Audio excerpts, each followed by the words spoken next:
programa ay rated PG. Patnubay at gabay ng magulang ay kailangan sa mga batang manonood.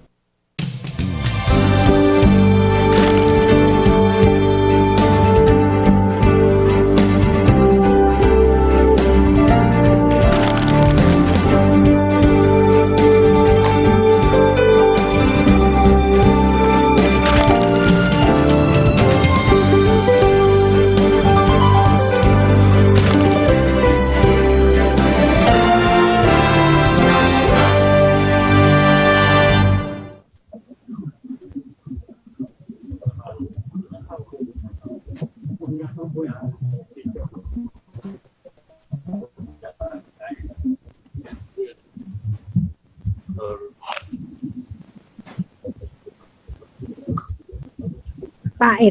Dr. Pait. Hi, Asing.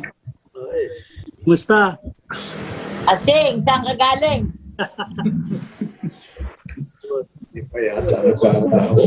Hindi ako naririnig. Hindi nga pala.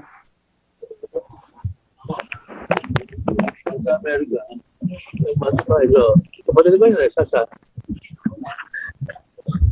Magaling yan.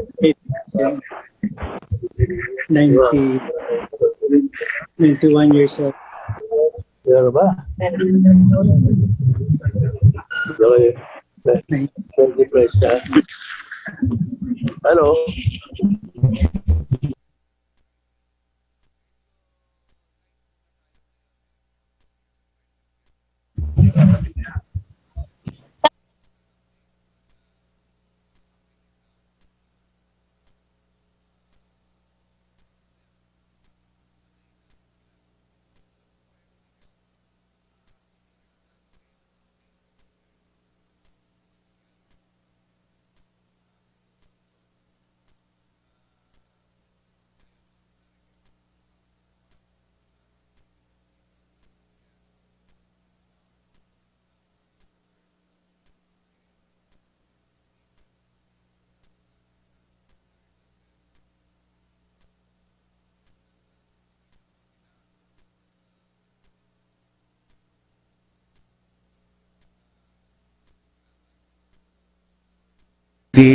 At saka po yung ating pong temporary treatment facility. So mamaya po siguro ipapakita ni POJ yan mamaya sa show niya after us. And also we would like to congratulate our good mayor for these efforts sa kahandaan po ng syudad. Hindi lamang po sa pandemya to kundi sa lahat po ng mga efforts ng city government, lalong-lalo na po yung vaccination campaign. Okay. So again, sabi nga po natin ay hindi pa tapos ang laban, no? At nakikita natin po mga punong-puno na ng mga malls. And binibigyan po namin ng advice ang ating po mga kababayan na please let's maintain the minimum health standards, no? Avoid po yung maraming tao. Please wear our mask, kagaya po nung binanggit ni Dr. Arman 2 weeks ago, no? Kaya very effective po ang pagsusuot ng mask. Ako po walang mask ngayon, wala naman tao dito. Lahat po ng guests namin naka-Zoom. At thank you po sa technology because we were able to use it sa panahong ito, no? Ito na nga siguro yung new normal natin. So, okay. So, sabi nga po natin, hindi pa tapos ang laban. Patuloy po ang effort ng city government for yung pong vaccination campaign. And as a matter of fact, nagdagdag sila ng team ngayon. No? At of course, kinumend ng ating Secretary of Health ang effort nila Mayora sa kahandaan sa pandemic na ito. At nadinig ko nung nandun ako ay isa sa pinakamalaking temporary treatment facility ang naitayo natin, no? Na dapat natin ipagmalaki, no? At again, nagpapasalamat po kami sa ating pong mahal na mayor at saka sa support po din ni Congresswoman Ria at saka ni POJ. So, hindi na namin kayo pasasabikin masyado. So, Okay, so sabi natin medyo light moments tayo ngayon ha. Ang aming Christmas, ito po ang aming Christmas episode, no? At inaalay po namin ito unang-una doon sa ating fallen brethren, no? Yung mga naging nasawi po natin mga kasamahan, no? To name a few, no? Sina Dr. Ray Yang, si Dr. Nelson Caico, at kung meron man akong hindi mabanggit ay pasensya na. But again, this show is for you. Alam namin na lahat po ng mga frontliners, no, na lumaban sa pandemyang ito ay inaalay po namin itong show na to for you. Not only so ating living legends, but rather those na nagsakripisyo ng kanilang buhay, no, sa pagsiservisyo, no, sa ating po mga kababayan at mamamayan ng Kabanatuan at ng Nueva Ecija. Okay, ito na. So, nakukwento ko lang sa inyo mga kababayan. Hindi naman mahirap imbitahin to mga to. But again, sabi nga natin, because they were the one who started partly the healthcare program or healthcare dito sa ating pong lungsod, no? And it's not kailangan po talagang bigyan natin sila ng tribute, no? At itanong sa kagaya ng aming hashtag. Kita mo yung hashtag namin. Ilagay mo nga uli, Andrew. Yung invitation natin. Paki-flash nga. Okay. The Living Legends of Nueva Ecija Medical Society. Hashtag. Yan yung mga bago. Paano kayo noon? Saan tayo ngayon? So, yan ang ating topic, no? We'd like to revisit, no, ang kanilang mga experiences when you came over dito nung sila. At maraming hindi nakakaalam, no, na itong nung araw ang preparatory sa college is 2 taon lang. 2 years. So imagine during the time na sila ay nagpunta sa Amerika para mag-spesyalista, napakababata nito mga ito.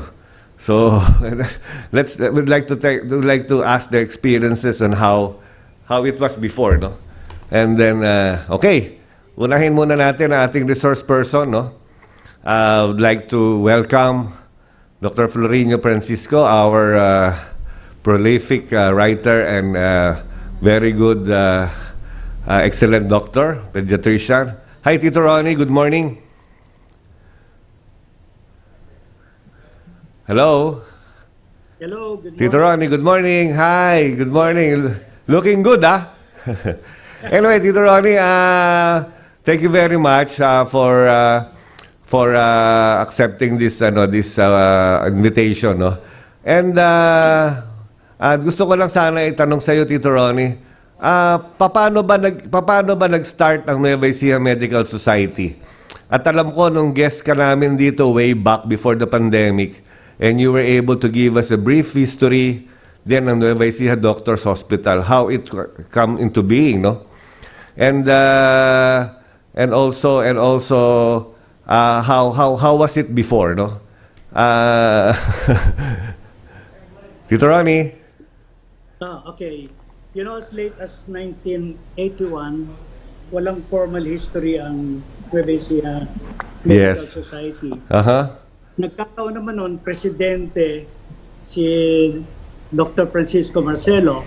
Okay. At tayo ay magse-celebrate noong 1951 ng ating 50th golden anniversary ng Nueva Ecija Medical Society.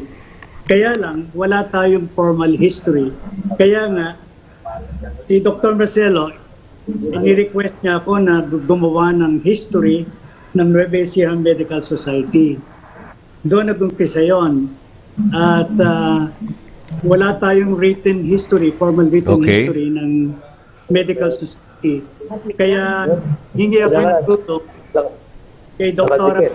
Piado para bisitahin namin yun namang mga oldies ng araw. Mhm. Kamukha Dr. Lazaro, Dr. Soto, Yes. yung mga matatandang doktor noon. Almost na nasa deathbed sila nung bisitahin namin, pero na-interview pa rin namin. At doon Okay. namin na-discover na yung ating medical society was founded way back in 1931. 1931, At ang okay. founder nito, na-discover din namin, ay si Dr. Facundo Esquivel, na siyang direktor noon ng Nueva Ecija Provincial Hospital. Yeah, correct, yeah. Siya yung nag-federate ng mga handful of practicing physicians in Cabanatuan and Nueva Ecija. Ayun, doon nag-umpisa. Kaya nga nung matapos namin yung history, dumating naman dito si Perla Santos Ocampo. Siya Okay. yung president ng Philippine Medical Association noong mga time na yon. Uh-huh. At she was so impressed that she requested all medical societies all over the country to make their own histories. Yun, doon Talaga? nagsimula yun.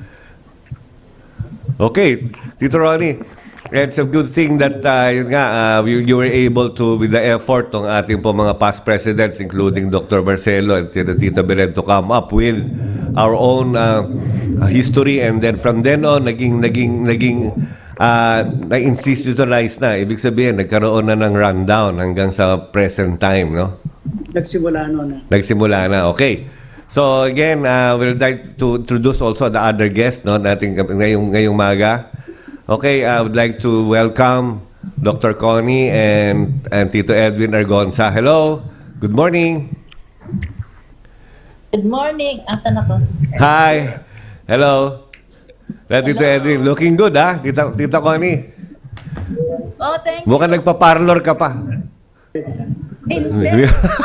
Anyway, hello Tito Connie, Tito Edwin. I know during the time way back before you came. Hello?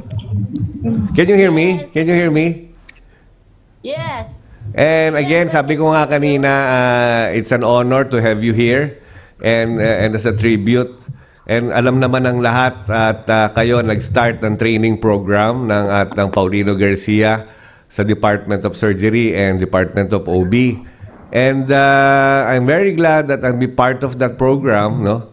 And walang Dr. Bing Hoson on the air kung di dahil sa inyong dalawa. So, again, question ko lang, Tito Connie, throwback lang tayo ng konti. How was it before? During that time, sabi ko nga kanina, pati si Tito Ronnie, no? Nung araw, 2 years lang ang college, preparatory for a medical degree. And then, what made you decide to specialize in the States? Kasi alam ko kayo yung mga una during the early 50s or early 60s. Tito Edwin? Ikaw lang. Ha? Ikaw. Mauna ka.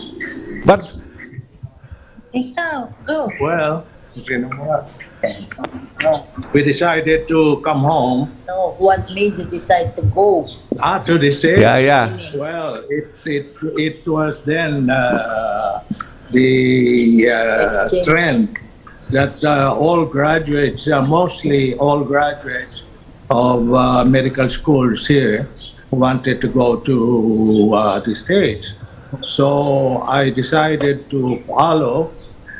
This was my going there was really by accident. Okay. Because after my oath taking, remember, Yes. Manila Hotel, my group, we had a group of friends, went to the travel agency, Oh, talaga? and they were all applying to go to the States. And the director of that agency was looking at me. I was sitting there. I had no intention of going. Okay. And he asked, it was a she. She asked me if I didn't have the intention to go. So I said, no, not now, maybe later. I still have younger brothers and sisters to go. Okay. So she says, I have an idea, I have a proposal to make to you. Without touching anything in the house, without asking help from your parents, you can go to the States. I can help you out. So what I did was, she offered me that the payment of my transportation would be paid from my allowance from the hospital by monthly. Talaga? And that's how I did it. Okay. Teka, Tito Edwin, Tita Connie, To figure out. another question, Tito Edwin. Paano mo niligawan si Tita Connie? Ay, nako, ilang Was it before you left for the States or you met during your training? Ano? Paano mo niligawan si Tita Connie? Oh, in love nga sa akin. Okay. He saw me. I was working in the hospital, and then they all came over. Tapos, when he saw me, I think that's when he fell in love with me. Tita Connie, nasa States na kayo nun. Nasa New York na kayo nun. I don't think that's it. Tita Connie, you were working in the hospital same hospital sa Amerika. Yes. No, I was working at Booth Memorial Hospital. He was Oh. working in a Jewish hospital in Manhattan. Okay. Then they all came over. Tapos na yung ano nila doon. The 7 doctors yata sila na all Filipinos. Okay. Eh kami naman nandun sa Booth Memorial. I have been there after my internship. Okay. And he saw me. That's it. Ayun. And then, ang tanong, And fell in love with me. and then again, Tito How Edwin. did you fall in love with me? Correct. No, that's not the real story.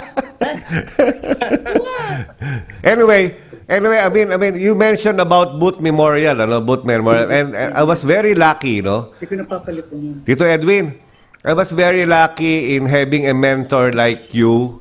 I worked with 3 excellent surgeons. Ikaw, si Tito Kitts is also from Booth Memorial. Yeah. And also I work with, during my travel fellowship with Dr. Pedro Gonzalez from Kissimmee.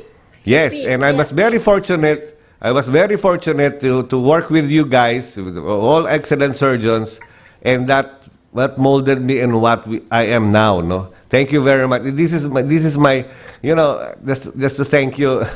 Isa pa to sa my gratitude to you. I work with you with 3 and remember, Tito Edwin, I was able to meet Jameson Chasin from NYU. Jameson Chasin. Yeah. Is that your mentor, right? Yun ang boss niyo ng dati, di ba? Yeah. And I was able to meet him in one of the American College of Surgeons. Pero naka-wheelchair na. And he gave me a book. It's an anatomy book authored by him.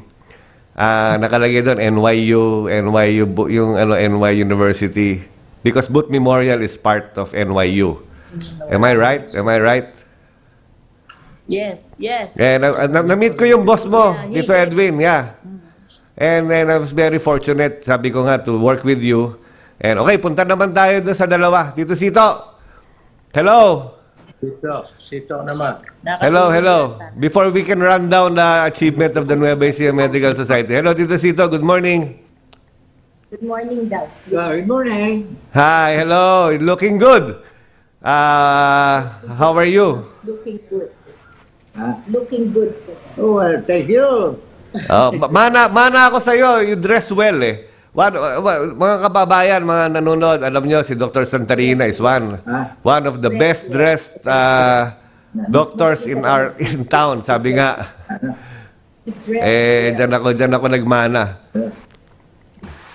Ay, ano Bing? Yes. Sabi ko, Tito Sito is one of the best dressed doctor na nandito, na nagpa-practice nung time na yon. You dress well.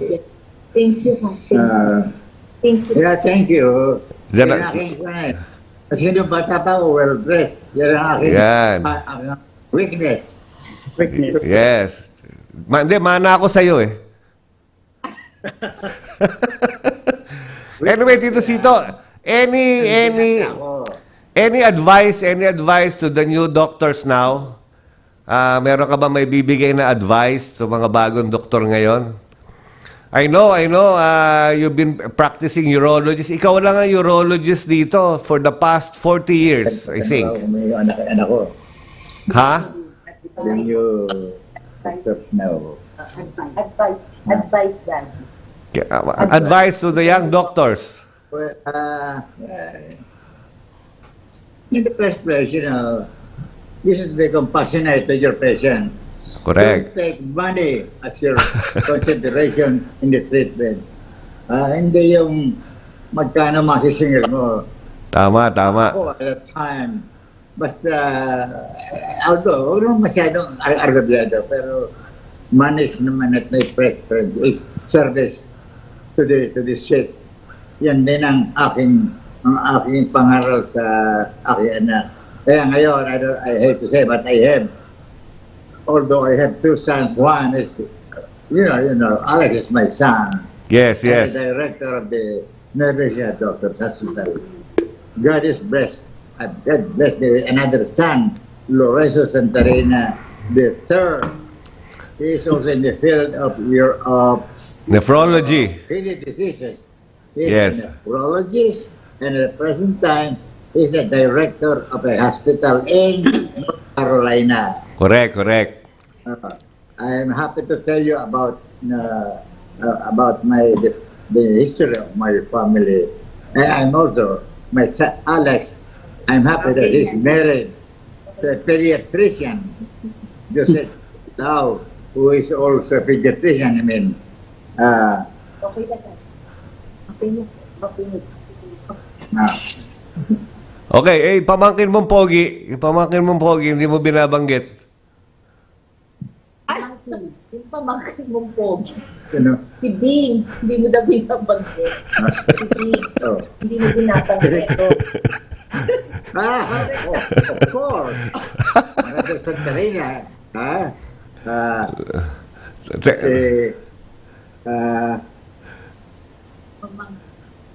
Pamangkin. Sino? Anyway, Sito, thank you ha. So, for gracing the show. My nephew, no? And also, Juan, si Ito yung Maricel. Maricel is a radiologist. And Correct. his brother, Lito Houghton, another radiologist. They're all in the field of radiology. Ako, di mo pa ako binabanggit. Binanggit ka na. Hindi, joke lang. Sito, thank you ha.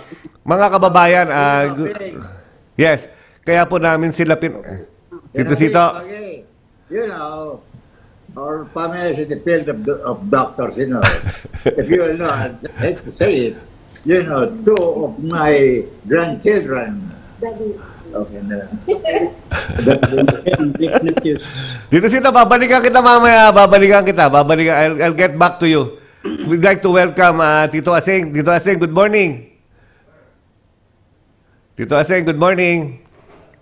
Yes. Tito Aseng, good Yes, morning. I'm here. Can you hear me? Yeah. Si Tito Aseng. Yeah. Wala. Anyway, Tito Ronnie. Tito Ronnie. Ronnie. Hindi, si Tito Aseng, nawala. Okay.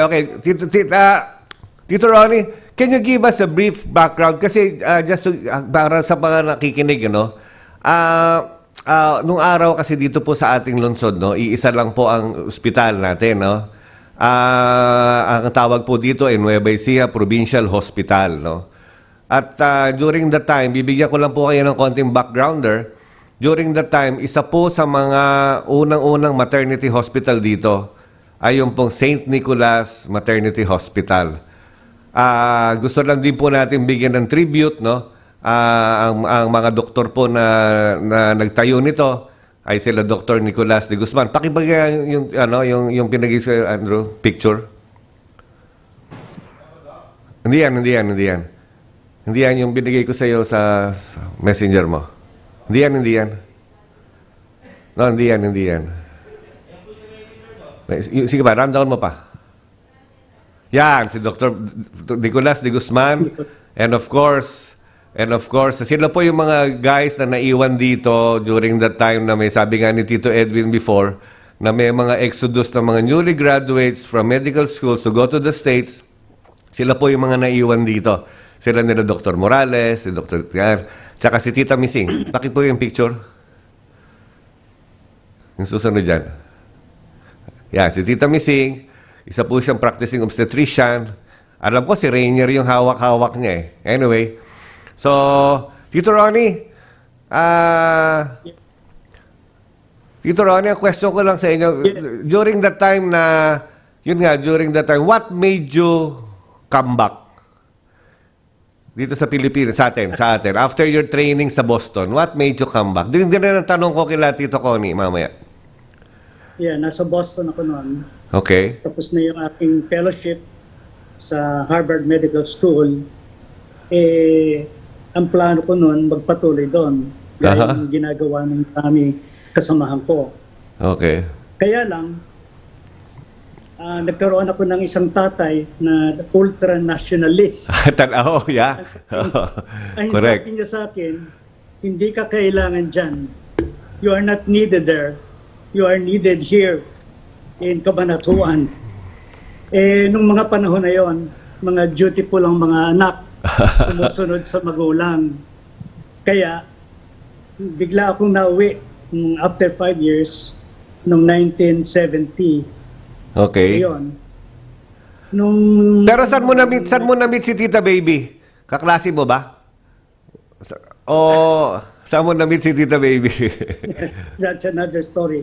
Okay. Si Baby, residente sa pediatrics sa PJG. Okay.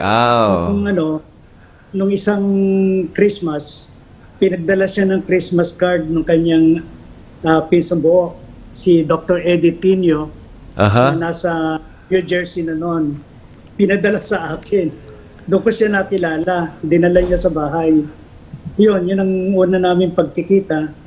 At mula noon, nag-umpisa na akong dumalaw sa PJG. Yun. So, that bloom, nag-start na. Boyfriend nila Chody, Matias, sila Rolly Tanchoco, na dumadalaw sabay-sabay sa PJG.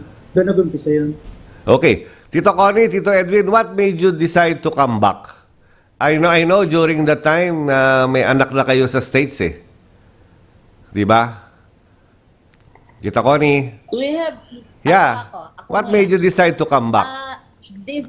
Different ang views namin. Ako, I'm getting fed up with being doing all the housework after hospital work. So sabi ko, I was really missing yung life natin dito na meron at least na katulong ka sa ginagawa mo. So I came home and I told Evan, let's go for a visit.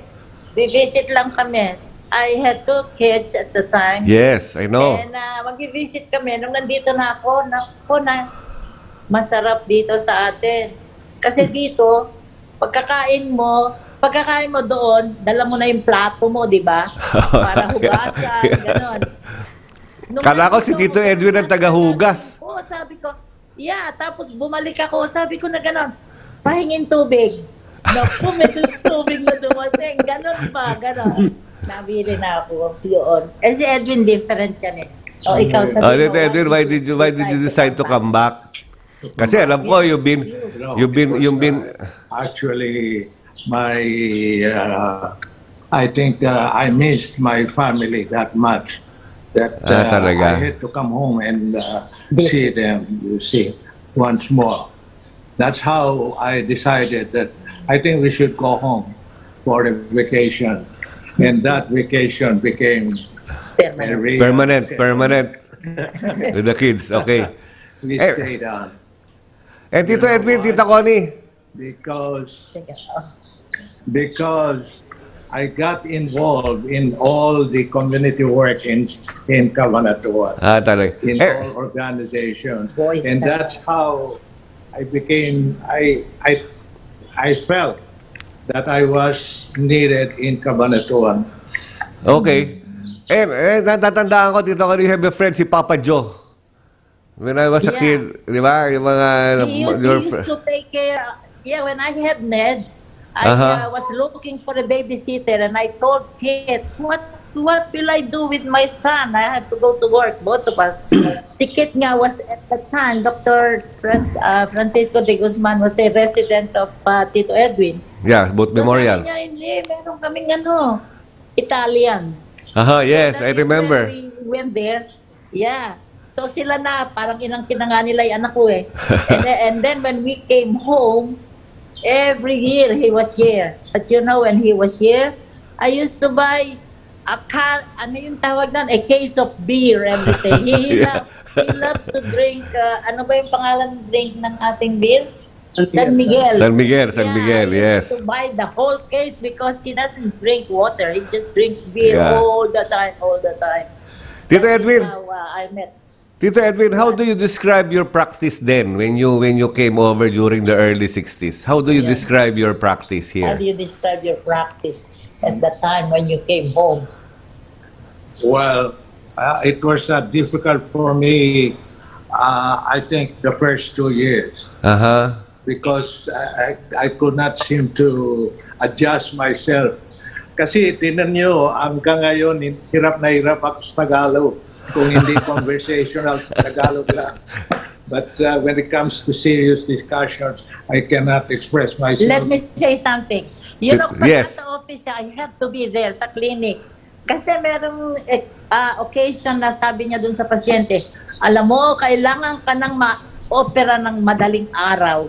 Sabi nung pasyente, madaling araw? Doktor, ba't madaling araw? Hindi ka ako sa lalong madaling panahon. Yun ang gusto So, niya may- sabihin. Madaling araw. Oo, I have to be there by his side. Yes. O, sige. Ano na, tapos na. Okay, Tito Ronnie, how about you? How about you? Tito Ronnie, how about you? How do you describe your practice then here? Kasi syempre, sabi nga nung sinasabi ni Tito Edwin, yung transition period, you know? Lahat ng gamit na magaganda during that time, you're used to that, and then during the time, the early years dito, ang ospital natin dito nag-iisa lang eh. Ang Nueva Ecija Provincial and siguro yung maternity clinic nila the Dr. De Guzman din. So how do you describe your practice then? Sisito. Ikaw, how do you decide your practice? Well, we have to adjust ourselves. Yeah. Kaya mahirap para sa atin na bagong dating noon na so used to the luxury of having all the modern equipment. Yes, that's true. Pero masaya because we are with friends. We nag-organize kami nung yung bang lahat nung galing sa States, kami lahat nila Sito, nila Jean Ruiz, kami ni Tita Belen, ganun lahat. So we were all together every month. We have blackjack, lahat ganun, and we were so close. And it came to a point when we have an emergency in the hospital. Hindi, kunyari, malayo si Jean o malayo si baby na ganon. And meron nang nagdudugo na we just step in and help. Ganon, Yes. ganon kami noon na Yes. ewan ko sila ngayon. Yan nga. Yun na mo yung hashtag natin, Tita Connie, di ba? Paano kayo noon? Saan kami ngayon? Yeah. Tito Ronnie, how about you? How do you describe your practice then? When you just came, hindi ganun ka-awkward na si Tito Ronnie. Kasi yung Ronnie at Connie pareho. Dumating ako dito, pwede uso pa noon ng mga house call, kaya nag-house call pa rin ako. Yun. Okay. Napakamura ng mga consultation fee noon, 2 piso lang, 2 pesos. Pagka naman inpatients, ang sigil namin, 5 pesos, hanggang 10 pesos. Kung minsan marami nagko-complain, bakit naman 10 pesos ang sinisigil sa amin? Ngayon, nung pagdating ko dito, sana, may letter na ako from Dr. Ronaldo Asuncion para to join the faculty of UST Medical School. Sure. Pero nagkataon noon, nagkaroon ng emergency prostatectomy yung aking tatay. Mm-hmm. At si Dr. Santarina ang nag-opera.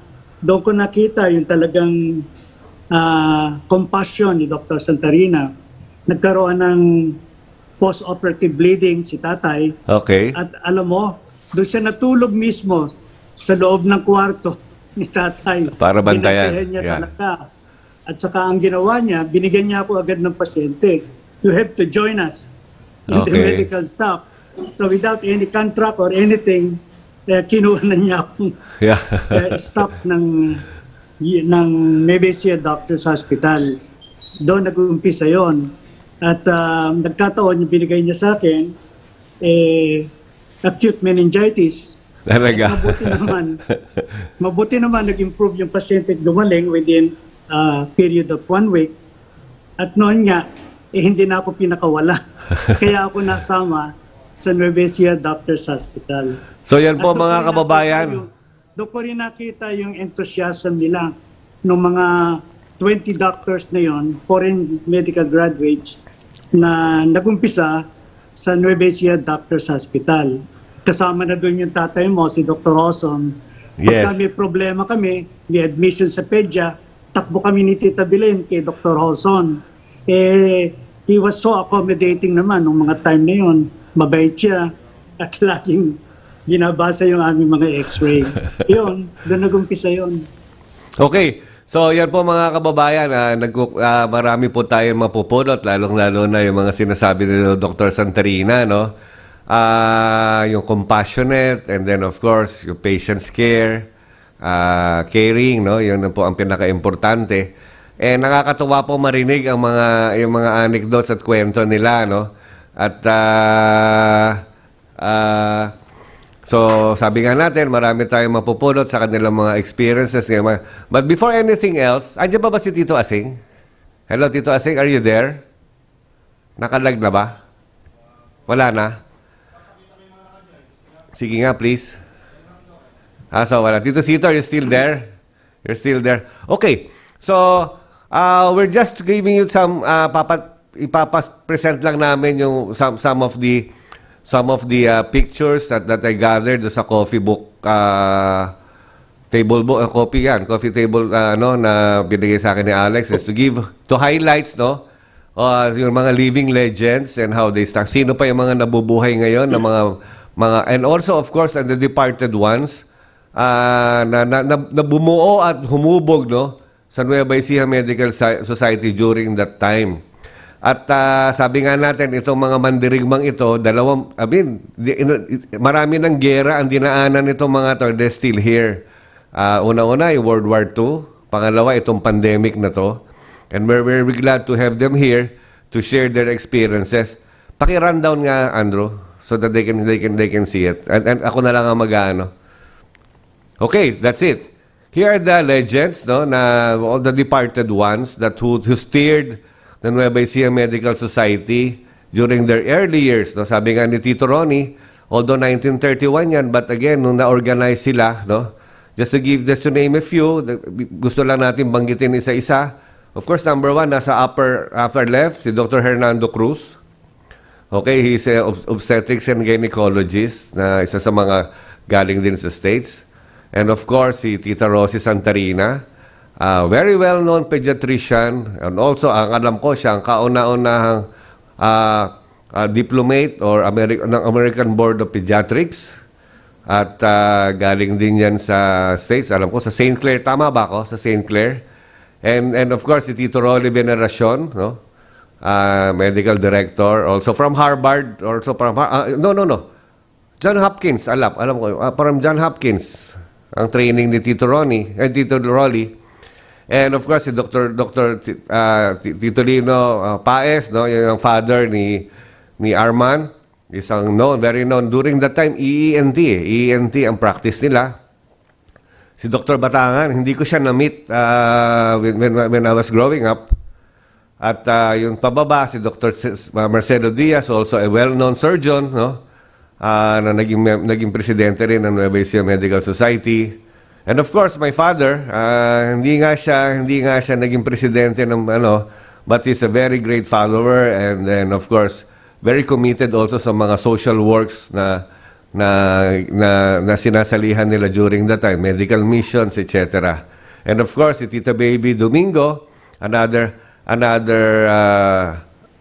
obstetrician and gynecology, yung kinukwento kanina ni Tita Connie during that time, and they were able to help each other during the time of, sabi nga natin, complications in the operating room. And of course, our ever-loving Tita Tessie Diaz, no? Anesthesiologist din.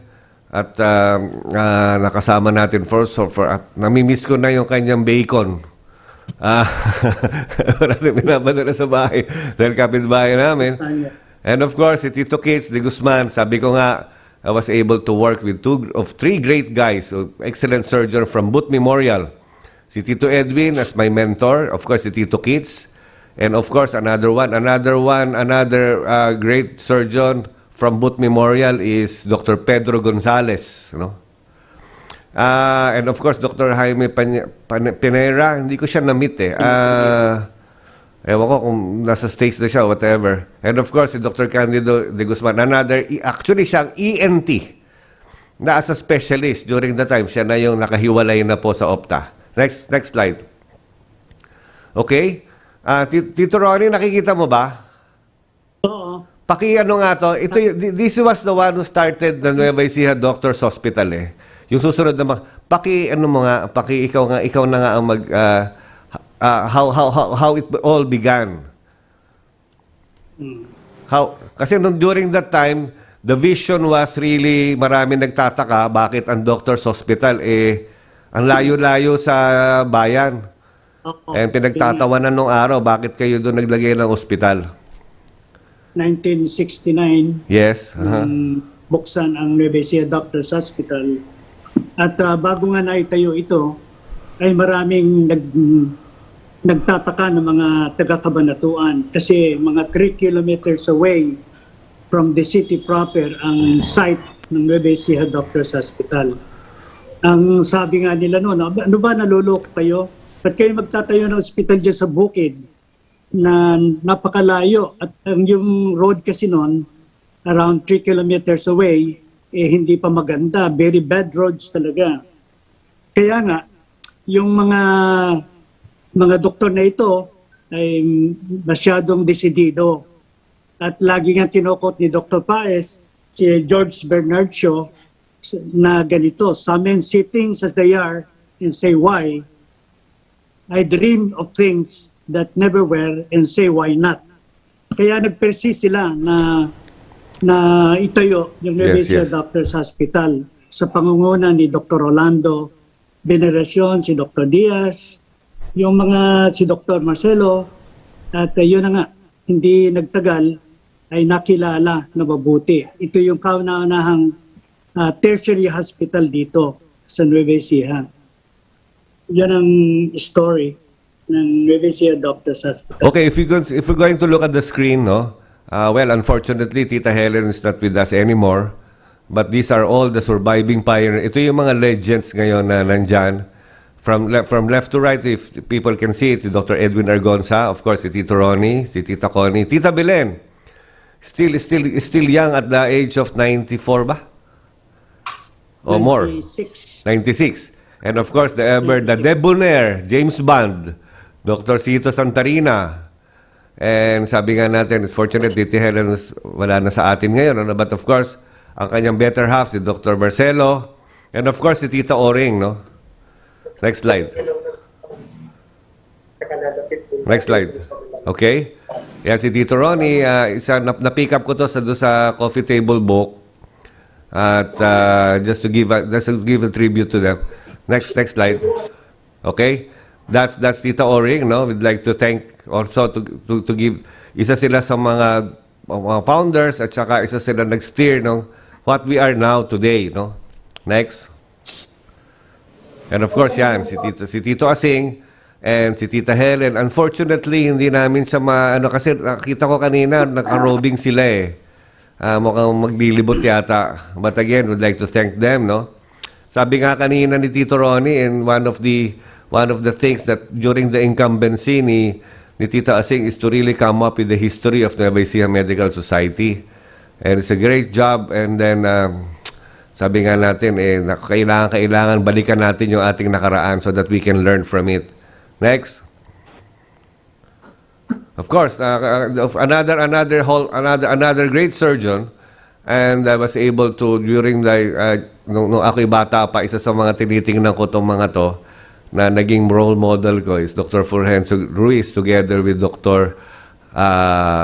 De Guzman. No? Sila yung mga pioneer na when I was still young, natatandaan ko kasi malapit lang po yung bahay namin sa doctor's hospital. I used to enter the operating room when I was a kid and watching them do surgeries. Kaya magtataka kayo kung bakit hindi ako nag-radiology. Okay, next. Yan, the debonair. Dr. James Bond, no? Narinig niyo po kanina. Siya po ay practicing neurologist siguro during that time bago tayo nagkaroon ng another urologist na nag-practice po dito ay mga 40 years. Nakalagay po doon, I want my name remembered even when I'm long gone. So you'll be long remembered. Mahaba pa ang buhay mo dito, Sito. So thank you for showing us all the sabi nga, compassion, and then we learn a lot from you. Your dedication to your work, your dedication to your patients. Sabi nga ni Tito Ronnie kanina, we salute you. Next. Next slide. And of course, isa yan sa mga, nung araw, yan na itsura ni Tito Sito nung may buhok pa. Next. Next slide. Yan, of course, the ever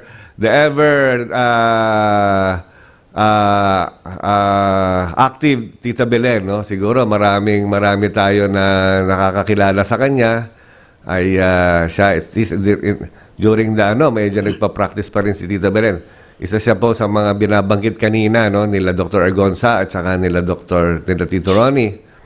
We salute you, Tita Belen. Sila po ay mga nabubuhay pang mga living legends, sabi nga. Next. Okay, this is the old facade of the Nueva Ecija Doctors Hospital. And makikita nyo during the time, ang babata pa nila. Nasa baba naman si Tito Lino at saka si Tita Paning, no? Sana makikita ito ni Arman, no? Yan ang the old facade. Ito yung mga old. Nakikita ko sila Tisoy. Nandyan pa. So, next. Okay. Another great surgeon, during that early days, kung mapapanong during the time na naiwan dito sa Kabanatuan, no? When all of lahat sila ay nasa Amerika, is another great surgeon. I was able to work with him also in a few cases sa City Hospital, no? Si Dr. Luis Garcia. Siya po ang unang naging chief of hospital ng Cabanatuan City General Hospital. And also would like to pay tribute to him, no? But dahil nandun din po ako nagtatrabaho ngayon. kaya it's another great surgeon, and then siguro marami rin siyang naturuan doon during that time na nasa Nueva Ecija Provincial Hospital siya. Next. Yan, ito medyo bata-bata na to mga to. Ito naman yung mga medyo on the, sa inyo, and then we'd like to also, si Tita Tessie Tanchoco na nasa another side of the fence, or nasa isang ospital naman sila nandun. Nandun sila sa Good Samaritan. They were the pioneers there. Another slide, please. And of course, si Rico Gonzalez, although mas bata-bata sa kanila, but of course, we just na gusto lang natin pakita ngayon, no? Na isa sila sa mga nandito na nagbigay buhay sa healthcare delivery system na ating lungsod. Next. And of course, si Dr. Peregrine de Guzman, isang known ophthalmologist. Siguro Tito Ronnie, siguro sila yung mga 1930s na mga nag-steer ng Nueva Ecija Medical Society, di ba? Sila yung mga nauna rito. Sila yung mga nag-practice. Yes, sila yung mga una dito. Yes. Sa Germany siya nag-training. Okay, yeah. So gusto lang namin silang palabak. Ayoko kasi magkaroon baka ng na hindi sila ma-mention kaya Next. Oo. Ayun, Tita Tessie yan, nung bata siya. Si Tita Tessie. Tessie. Okay. Wala na. So, yan po mga kababayan. So, pinapakita po namin sa inyo, no, the living legends of Nueva Ecija Medical Society. Tita Connie, Tito Edwin, what will you advise now yung mga bagong doktor ngayon? Kamukha nung tanong ko kay Tito Sito kanina. Anong advice mo sa bagong doktor? Yes. Ano ba mga advice? Ano ba maibibigay natin ng mga advice? Yeah. As Sito was saying, you have to be compassionate. Hindi pwedeng it's all money. Yes. You have to find out first ang income ko ng family before you bill the patient. Kasi very important yun eh. That's why we become doctors, because of that. Yes. So please, be compassionate when you treat your patients and when you bill your patients. Tita Connie? Ako. Yes. I think you should learn how to earn respect. Pagka meron ka nun, because you cannot buy respect. Correct. When you are respected by your patient and by the community, And by your peers I think you also. will gain them all. And hindi na ako I was the only one here inside of Cabanatuan. Well, Hernan sometimes comes, pero actually ako lang. Yung whole Nueva Ecija hanggang bundok na gano'n na if they come and see me, they said, ay nako, ang bait pala ni Doktora. Yung bang gano'n, Correct. yung compassionate ka sa sa practice mo. And that's it. I used to get nothing. Sometimes walang bayad. Kuminsan 100 pesos for a cesarean section. Ngayon, libo-libo na, Hindi ko natikman talaga yun eh. Then I started my practice and I teach my doctors how to be compassionate. Thank you, Tita Connie. Okay. Alam mo, totoo yung sinasabi mo, Tita Connie. It's really more of the how to develop rapport sa pasyente, no? And again, natatandaan ko din yung mga regalo ng pasyente, gratuity, yung mga itlog, inabutan ko pa rin yun sometimes, yung mga una-una. And tama ka doon, sabi nga natin, during the early, kayo ang mga busy nung time na yun, And hindi lang lahat pera ang sinasabi natin. But again, kaya ako natanong yan, Tita Connie, because the practice now is very much different. At nandiyan na yung mga telemedicine na tinatawag ngayon, and then, di ba, nagiging masyado ng, from our end, sabi nga natin, saan kami ngayon, is that more of yung sinasabi natin na nagiging trending na ngayon yung mga telemedicine, na wala ng personal face-to-face because of the pandemic. And then, and nawala na ba yung personal touch, di ba? Kamukha nung mga na-experience nyo before. Tama ako, Tito Ronnie? Well, I think that our new generation of doctors are even better than us, especially in matters of modern technology. What I can Of course, it's their time. say is that And technology. as they have, as Dr. Gonza and Dr. Santarina said, they should not forget the two essential qualities of a good doctor, and these are compassion Correct. and empathy. Empathy. They should develop the ability to understand And feel, sympathize with the suffering of their patients. Yes, correct. This is why medicine is not just a job, but a noble calling. Calling, Ayun.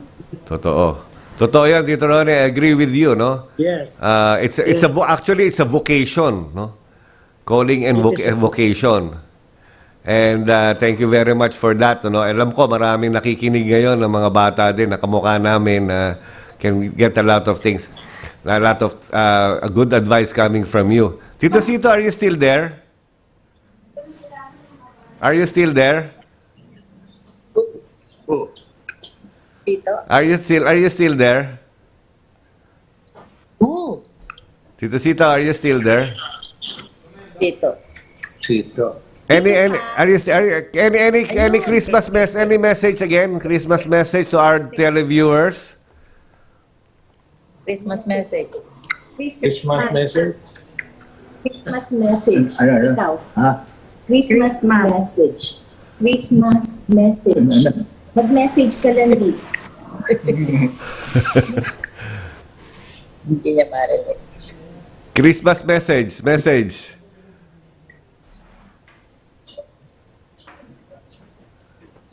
Ano? Oh, Merry Christmas. I wish everybody a Merry Christmas and a Happy New Year. Yan. Thank you. Malapit na birthday mo. Malapit na yung birthday mo. 2 buwan pa. 2 months na lang, 2 months. Stay healthy.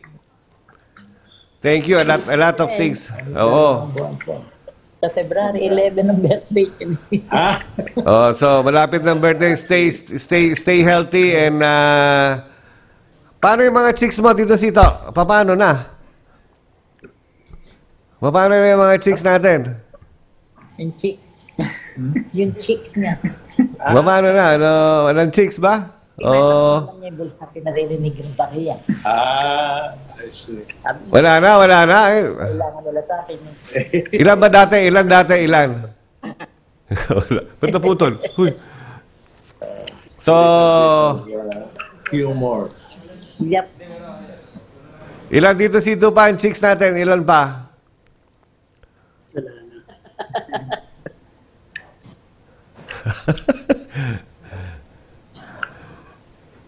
Anyway, thank you, Tito Sita. Thank you, So, Tita Connie, Tito Edwin, any parting words so that thank you very much again. Thank you very much for gracing the show.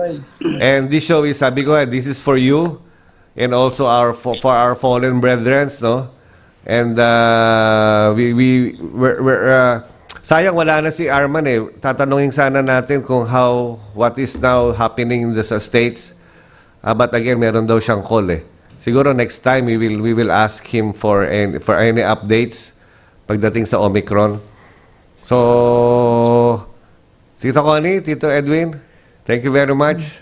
Yes. And we will repeat it again.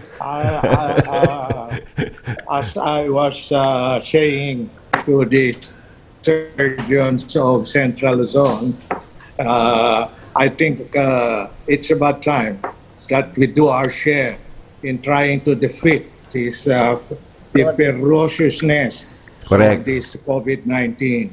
And let's all work together and finally get rid of this COVID-19 from the world so we can go back to how we were before Yes. and be ourselves as normal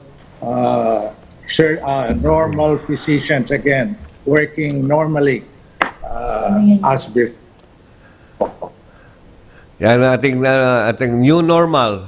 So, How about Tita Connie? Any the parting Lord is words? up there. Right, that, right, you. Ako ka? Ano ba? I wish I can still go out and be with my department, my graduates, and my lectures, and be happy. I just want to be happy. I always want to be happy. But with this COVID, I am not happy because I'm Yes. staying home. Yeah, Diba? but again, Tita Connie, I think we are looking forward to a better Christmas compared last year. And sana magtuloy-tuloy na. Again, thank you very much. And sabi ko nga, again, we'd like to emphasize, thank you for making me of what I am now, kundi dahil sa inyo, Tito Edwin. You steer me and geared me towards being a better surgeon, a safe surgeon. Thank you very much. Kaya namin, we'd like to thank you. Pati si Tita Connie, alam ko, ang dami nilang na-train, no? Well, Sa akin din, mag-thank you ka, Bing. Sa'yo nga, yes. You know the reason why, Oh. Why? si Bing. Yeah, thank you. Thank you nga, Tita Connie, di ba? I love you. Yeah, bye-bye. Sige, Tito Ronnie. Ding. Tito Ronnie, thank you very much and we will send you the Merry Baka meron kayong gustong batiin. Nasa tayo? Nasa pwedeng streaming. Thank you. Merry Christmas. Thank you. Merry Christmas. Merry Christmas. Thank you very much. See you. You. See you. Tito Sito, thank you very much. Okay. Okay. That's it. Bye-bye, bye-bye. Thank you. Bye-bye. Bye. Okay, yan po mga kababayan. At napakaganda po na ating talakayan ngayon. Nagbalik tanaw tayo. Nagbalik tanaw po tayo sa mga ating po mga living legends, no? At marami po silang na-share sa atin sa sabi nga natin kung paano pasyent. Tama yung sinasabi ni Tito Con. I-recap ko lang, magre-recap lang ako.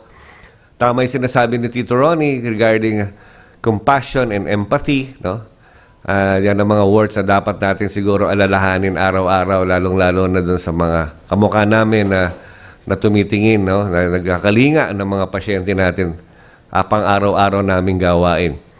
Sa aking mga colleagues, sana po parati nating isipin, no? Dalawang word lang naman to, compassion and empathy. So napakaganda po yung parang pabaon sa atin nila Tito Ronnie, nila Dr. Agonza, Tita Connie, ni Tito Edwin at saka ni Tito Sito, no? Na hindi ito nakikita sa libro, hindi ito napag-aaralan sa eskwelahan, kung hindi ito ay nag-evolve sa experiences, no? Sa kanila pong ma-share sa atin ngayon. But again, sabi nga natin, sana po magtuloy-tuloy na. And siguro next time we will ask Dr. Arman again, no, to share with us ano ba ang mga bagong development pagdating sa COVID sa states, no? Kasi nandun siyang CDC or infectious disease section expert doon sa University sa Massachusetts. And sabi nga natin, pagtulong-tulungan natin to, magpabakuna po tayo, lumabas po tayong lahat. At samantalahin po natin, no, ang mga pagkakataon na mabakunahan po ang lahat sa ating mga kababayan. Sabi nga namin, ito po ay ating obligasyon, no? Hindi lamang po sa ating sarili, kundi sa ating pong kapwa-tao. At yan po ay ating responsibility, no? At sana po panalitiin natin ang pag-wear ng mask, iwasan po natin muna maraming tao, we keep our distances, isa ba, magugas ng kamay parate. So, hanggat sa susunod pong Sabado, siguro magbe-break muna kami. At again, binabati ko po kayong lahat na maligayang Pasko at hopefully manigong bagong taon sa inyong lahat. Maraming salamat po at magandang umaga.